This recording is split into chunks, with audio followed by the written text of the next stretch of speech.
Anthony Davis pinadala sa G League, ipipilit pa rin ang bumalik para sa Dallas. LA Lakers panalo sa Spurs, viral ang ginawa ni Doncic.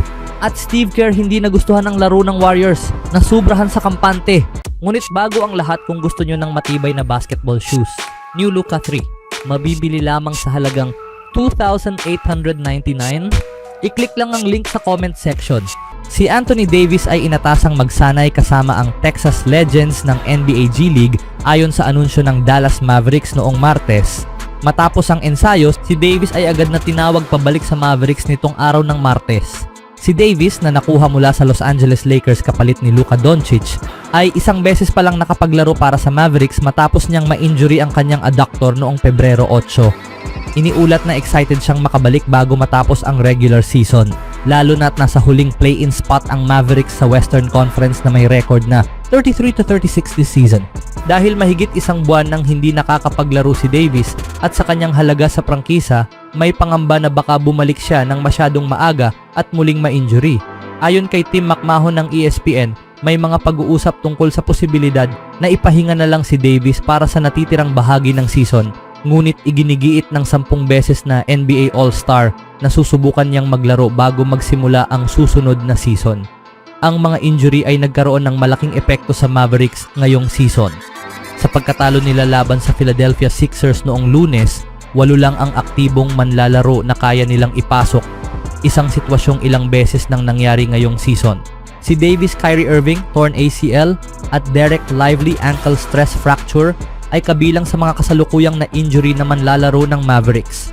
Sina Kessler Edwards at Brandon Williams, na parehong two-way players, ay malapit nang umabot sa limitasyon nilang 50 laro kasama ang NBA team bago sila kailangang ibalik sa G League dahil sa kakulangan ng Mavericks sa financial flexibility upang bigyan sila ng regular na kontrata. Kung madagdagan pa ang mga injury sa roster, may posibilidad na mapilitang mag-forfeit ng laro ang Mavericks. Anong masasabi niyo mga kaibigan sa kagustuhan ni Davis na gustong bumalik sa paglalaro? Sa ibang balita naman, si Austin Reeves umiskor ng 30 puntos, Luka Doncic nagtala ng 21 punto, 14 na assists at 9 na rebounds sa panalo ng Los Angeles Lakers laban sa San Antonio Spurs 125-109 nitong Martes ng araw. Nagdagdag si Dorian Finney-Smith ng 15 puntos habang sumablay ng 4 na tres para sa Lakers, na ngayon ay may 8 sunod na panalo sa home court matapos talunin ng Phoenix at San Antonio nang magkakasunod-kasunod ng 4 na magkasunod na talo sa road games. Si Stephon Castle ay umiskor ng 23 puntos habang si Devin Vassell ay nag-ambag ng 17 puntos, kung saan 15 dito ay nagmula sa unang half ng laro para sa Spurs na natalo sa 5 sa kanilang huling 7 laro. Habang hirap si Doncic sa kanyang shooting, si Reeves naman ay sumablay ng 5 tres at nagdagdag ng 7 rebounds at 6 na assists upang dominahin ang larong orihinal na itinakda noong Enero 11 na postpone matapos ang malawakang wildfire sa Southern California. Nagkaroon ng tensyon sa huling bahagi ng laro nang itulak ni Jared Vanderbilt sa dibdib si Jeremy Sochan ng Spurs matapos siyang batuhin ng bola ni Sochan matapos ang isang foul may 6 minutes and 27 seconds remaining. Parehong na-eject ang dalawang reserve players. Naglaro rin si Bronny James sa huling 2:30 minutes in the game, shooting 1 3-pointer na nagpasabog ng standing ovation mula sa Lakers fans na matagal nang sumisigaw ng kanyang pangalan. Anong masasabi nyo sa panalong ito mga kaibigan? Sa laro na ito, nag-viral rin ang ginawa ni Doncic matapos hindi pumabor sa kanya ang swerte. Sa sumunod na laban naman, nalugmok ang Warriors sa tinatawag na trap game noong Martes ng araw at hindi na nila nahanap ang paraan palabas. Sa pagkawala ng 3 starters ng Denver Nuggets, kabilang ang 3 beses na MVP na si Nikola Jokic at star guard na si Jamal Murray, sumagot ang Golden State ng kanilang pinakanakakadismayang laro simula nang sumali sa roster si Jimmy Butler III 5 linggo na ang nakalipas. Ang talo nilang 114-105 sa harap ng isang nababahalang sold out na crowd sa Chase Center ay nag-iwan ng masakit na marka, lalo't may magandang pagkakataon silang umangat sa masikip na laban para sa playoff spot sa Western Conference. Habang si Stephen Curry ay nakikipagbuno sa sakit ng likod na inilagay siya sa pregame injury report at nakapagtala lamang ng 20 puntos sa 6 of 20 shooting. Kasabay ng 7 turnovers, si Butler ang nanguna sa team na may 23 puntos at si Gary Payton II ay nagdagdag ng 18 puntos.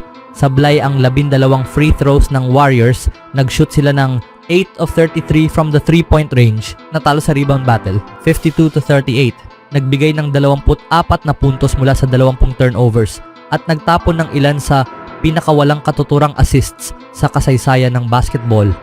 Hindi sapat ang pagtodo sa huling quarter. Nahuhuli ng hanggang 15 puntos at 12 sa pagtatapos ng ikatlong quarter.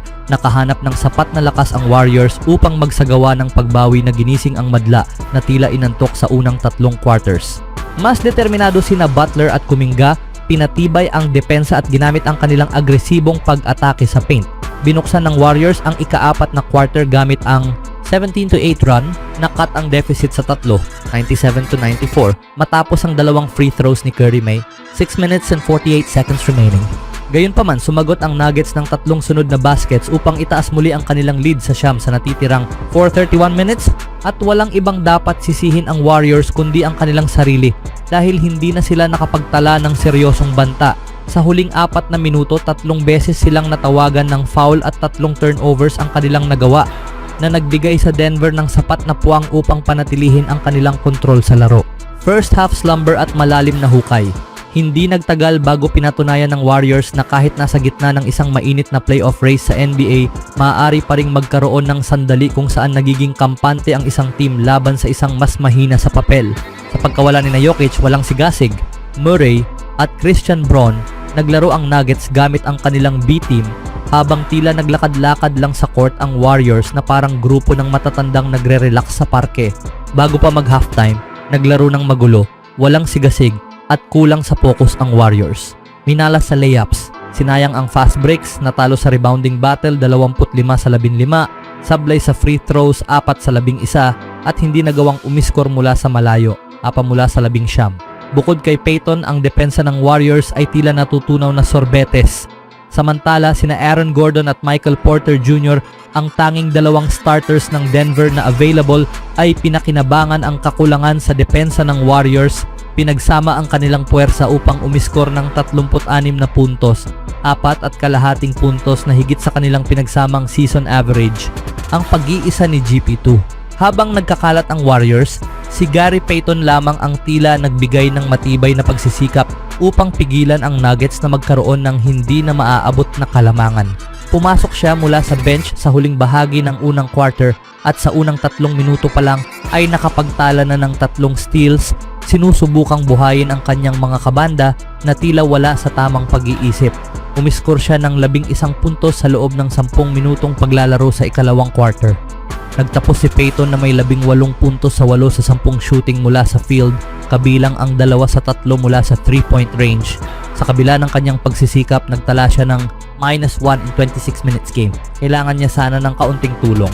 Matapos ang laro, hindi na itago ni Warriors head coach Steve Kerr ang kanyang pagkadismaya sa pagkatalo. Hindi kami agad tumugon, sabi ni Kerr. Sa tingin ko, mahina ang ipinakita namin simula pa lang, hindi namin nahanap ang aming ritmo. Maganda ang laro nila at nararapat lang na manalo sila. Hindi namin deserve iyon, sobrang pangit ng laro namin. Nakuha namin ang nararapat sa amin, madiing dagdag ni Kerr. Ang Golden State Warriors ay bihirang makapaglaro ng halos kumpleto ang kanilang lineup kung saan sina Steph Curry, Jimmy Butler, Draymond Green at Jonathan Kuminga ay pawang available para sa laro. Anong masasabi nyo sa pagkatalo na ito mga kaibigan?